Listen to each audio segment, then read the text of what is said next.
मिसवाक ऐसा अमल है जो रब को राजी कराता है। मिसवाक ऐसा अमल है जो फरिश्तों को करीब करता है। मिसवाक ऐसा अमल है जो जबड़े को मजबूत करता है। मिसवाक ऐसा अमल है जो पेट के निजाम को दुरुस्त करता है। और यहाँ तक लिखा हदीस पाक में हजरत मलकुल उलमा अल्लामा ज़फरुद्दीन बिहारी अलैहि रहमा ने अपनी किताब सहीहुल बिहारी में कि जब आदमी सुबह में मिसवाक करके वुजू करके नमाज पढ़ने के लिए खड़ा होता है तो फरिश्ते अपना मुंह उस इंसान के मुंह पे रख देते हैं। हल किया जाए उस पे तजवीज़ें भी पेश होनी है और ज़हनी एतबार से आपको तैयार भी होना है।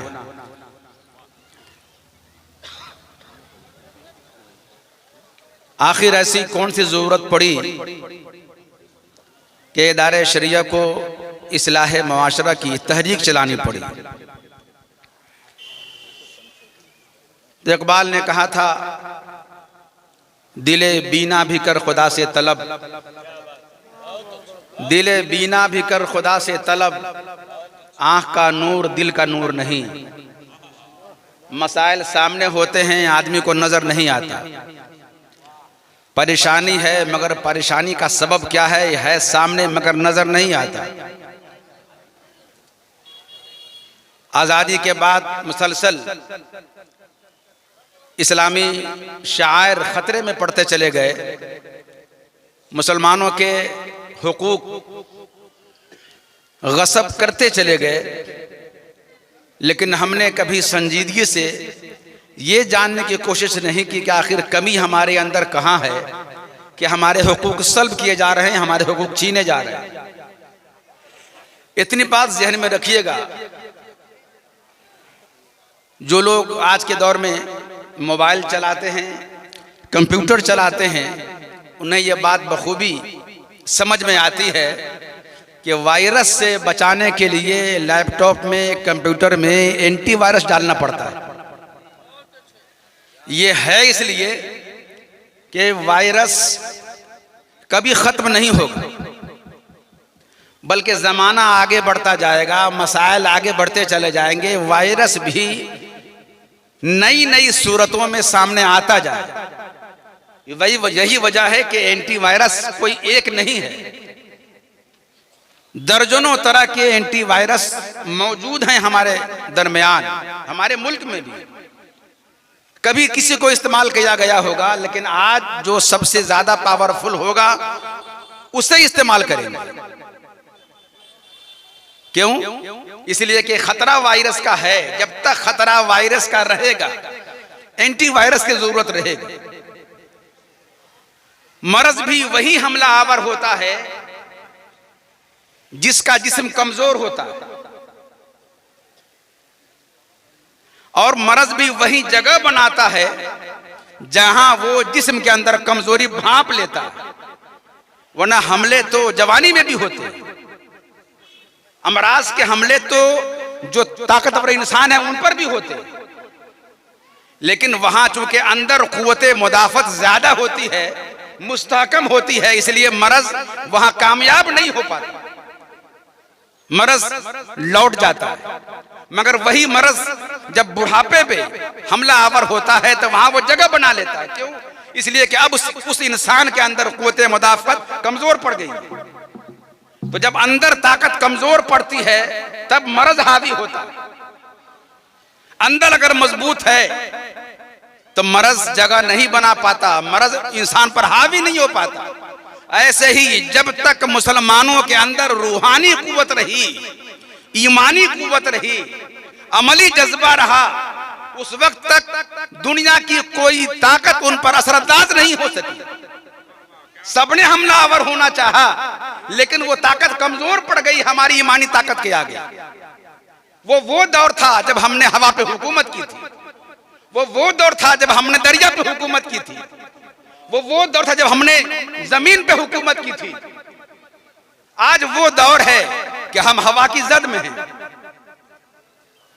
जमीन हम पर तंग हो रही है, कई तरह के मसाइल मसाइब और हम मजालिम की जद में हैं। क्यों?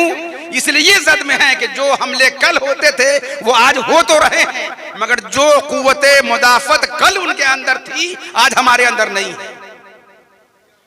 गालिबन जवाब शिकवा का ही एक शेर मुझे याद आ रहा है कि उनके जो हम गुलाम थे, खल्क के पेशवा रहे, उनसे फिरे खुदा फिरा आई कमी वकार में।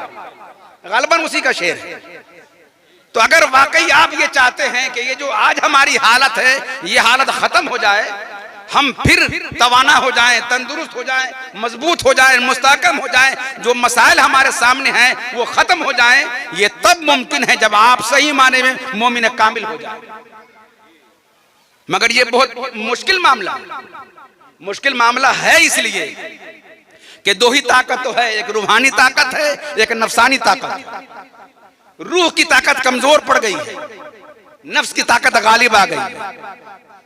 अब इसको मिसाल से आप समझिए, दो चीजें हमारे सामने हैं, आंख खुलते ही हमें मुंह धुलना है, एक तरफ मिसवाक है और एक तरफ ब्रश और पेस्ट है। आप में से कितने लोग आए हैं जिन्होंने मिसवाक इस्तेमाल किया, और कितने लोग वो आए हैं जिन्होंने ब्रश इस्तेमाल किया है और पेस्ट का इस्तेमाल किया। हुजूर पाक ने मिसवाक के बारे में तो फरमाया, मिसवाक के फवायद भी हैं, मिसवाक के फजाइल भी हैं, हत्ता के मुहद्दिसीने किराम ने यहां तक लिखा है कि हुजूर पाक मिसवाक कैसे इस्तेमाल करते थे, मिसवाक किस किस दरख्त का हो सकता है वो तक बयान किया है, लंबाई क्या हो ये भी बयान किया है, उसे पकड़ा कैसे जाए ये भी बताया है, और कैसे मिसवाक करना है मुहद्दिसीन ने ये भी बताया। और वहीं ये भी लिखा है कि मिसवाक के इतने फजाइल हैं कि खुद सरकार ने फरमाया, उन फजाइल को सामने रखते हुए, लौला अन अशुक्का अला उम्मती लफरज़्तु अलैकुम मिसवाक, अगर मुझे अपनी उम्मत की मुशक्कत का खौफ नहीं होता तो मैं मिसवाक अपनी उम्मत पर फर्ज करार देता। आगे का टुकड़ा है, कमा फरज़्तु अलैकुमुल वज़ू, जैसे मैंने तुम पर वज़ू फर्ज किया है वैसे ही मिसवाक तुम पर फर्ज करार दे देता। दो बातें मालूम होती हैं, एक ये कि सरकार ने खुद ही फरमाया कि वज़ू मैंने फर्ज किया है, वज़ू मैंने फर्ज किया। क्यों? अल्लाह तबारक व तआला का इरशाद हो, उसका हुक्म हो, मुस्तफ़ा जाने रहमत की जुबान से निकले, मेरे नबी का फरमान है और मेरे नबी का फर्ज किया हुआ। और दूसरा ये कि इसमें हिकमत इतनी है कि मैं अपनी उम्मत की भलाई के लिए मिसवाक फर्ज करार दे देता। दिया क्यों नहीं? कि हमारे नबी हमसे बेइंतहा मोहब्बत करते हैं, अगर फर्ज करार दे देते तो उम्मत मुशक्कत में पड़ती, मगर शौक दिलाने के लिए फरमाया, मिसवाक ऐसा अमल है जो मुंह को खुशबूदार बनाता है, मिसवाक ऐसा अमल है जो रब को राजी कराता है, मिसवाक ऐसा अमल है जो फरिश्तों को करीब करता है, मिसवाक ऐसा अमल है जो जबड़े को मजबूत करता है, मिसवाक ऐसा अमल है जो पेट के निजाम को दुरुस्त करता है। और यहाँ तक लिखा हदीस पाक में हजरत मलकुल उलमा अल्लामा ज़फरुद्दीन बिहारी अलैहि रहमा ने अपनी किताब सहीहुल बिहारी में कि जब आदमी सुबह में मिसवाक करके वुजू करके नमाज पढ़ने के लिए खड़ा होता है तो फरिश्ते अपना मुंह उस इंसान के मुंह पे रख देते हैं। आप अंदाजा लगाएं, लेकिन इतने फजाइल के बावजूद हम मिसवाक को हाथ नहीं लगाते, मगर हम ब्रश इस्तेमाल करते हैं, पेस्ट इस्तेमाल करते हैं। और आज की सोशल मीडिया की दुनिया ने तो बता दिया है कि जितने पेस्ट हैं सब हानिकारक हैं। ये जो ब्रश है ये भी नुकसानदेह है, जो नुकसानदेह है उसे आपने कबूल किया, मगर जो फायदेमंद है उसे आपने किनारे कर दिया है। आप बताएं, जहां फलाह थी उसे आपने ठुकरा दिया है, फिर फलाह कैसे आप पा सकेंगे? एक हवाला उसी सहीहुल बिहारी का और बारगाह में हाजिर करता हूं, आप अंदाजा लगाइए कि ये तबाही यूं ही नहीं है। हदीस पाक में है, बुध के दिन मिसवाक, ये बुध के दिन नाखून मत तराशो।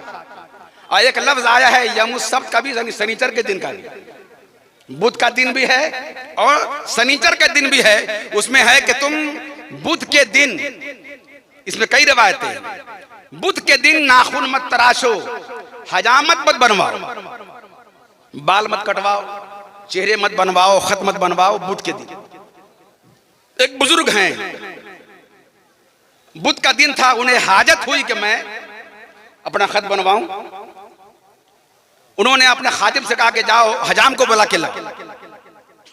जैसे ही वो जाना चाहा, उन्हें याद आया कि हुजूर पाक ने फरमाया है कि अगर कोई बुध के दिन नाखून तरशवाए या हजामत बनवाए, उसे अगर बरस का मरज हो जाए, सफेद दाग का मरज हो जाए, तो वो अपने ऊपर मलामत करे, किसी और को नहीं।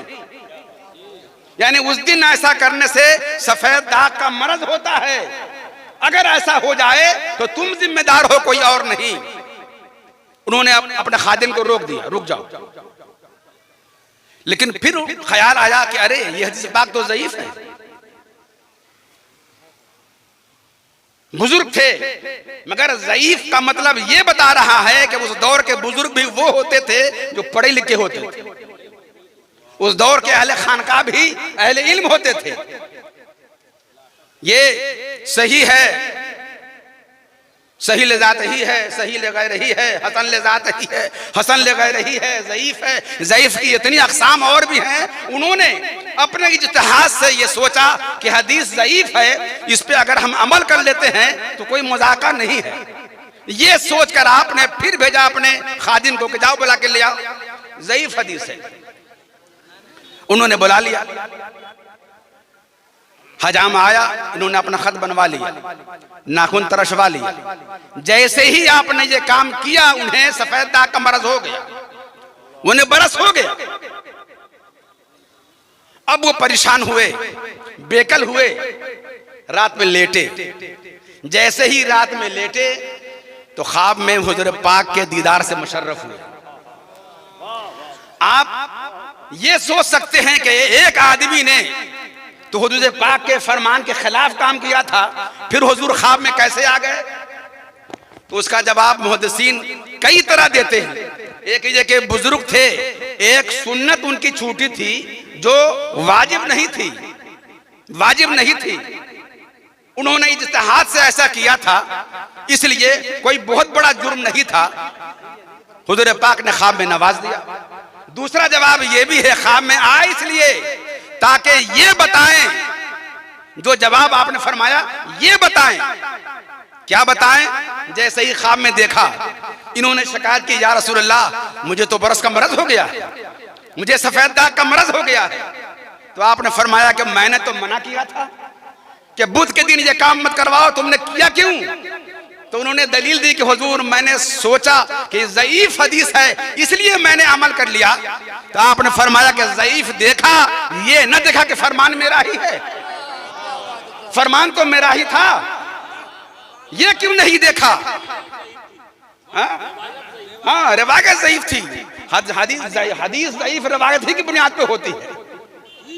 हदीस तो अपने आप में, हर हदीस हुजूर पाक के लम्हाए मुबारक से निकली हुई हदीस है। इसलिए फरमाया आला हजरत ने, वो गुल हैं, वो गुल हैं, वो गुल हैं लम्हाए नाजुक उनके, हजारों झड़ते हैं फूल जिनसे गुलाब गुलशन में देखे बुलबुल, ये देख गुलशन गुलाब में।